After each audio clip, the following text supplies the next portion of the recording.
Une année sans été. C'est déjà arrivé en 1816 à cause d'un volcan en Indonésie qui a provoqué un refroidissement climatique de 3 ans, des famines et qui a même influencé certaines œuvres majeures. L'année d'avant, en avril 1815, le volcan Tambora entre en éruption, la deuxième la plus violente de l'histoire. Elle cause une pluie de cendres et de pierres, un tsunami et tue au moins 70 000 personnes.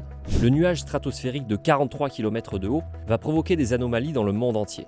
Du gel, des sécheresses, des pluies torrentielles. En juin 1816, des blizzards torpillent l'Est américain. Cette année sans été, on devrait plutôt l'appeler l'année sans pain, parce que quand on dit année sans été, on a l'impression que c'est simplement des vacances en Bretagne. Ça va avoir une répercussion sur le climat global, à l'inverse de tout un tas d'autres explosions volcaniques qui n'ont que des conséquences locales. Plus de moussons en Chine et en Inde, donc plus de récolte de riz. En France, pas de millésime 1816 du côté des coteaux de Bourgogne.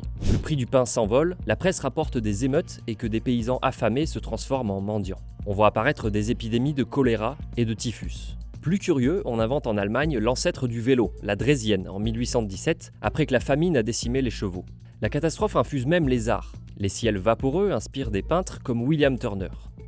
Dans un manoir sur les bords du lac Léman, Mary Shelley s'inspire de l'ennui d'un été passé à l'intérieur pour écrire le sordide Frankenstein.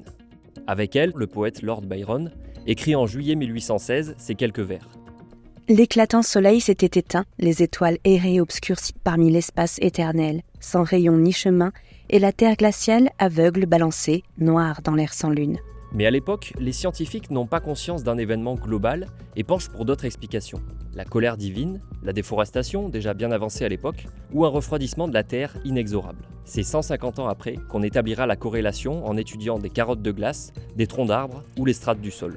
C'est moins 0,4, moins 0,7 degrés. C'est rien comparé au réchauffement qu'on prévoit et qu'on est déjà en train de vivre en fait, où si on continue business as usual, on est à plus 4 degrés. L'intérêt de la discipline historique dans ce cadre bien précis, c'est de voir à quel point, par le passé, des petites transformations du climat global ont eu des effets absolument désastreux et que ce qui nous attend est bien bien pire.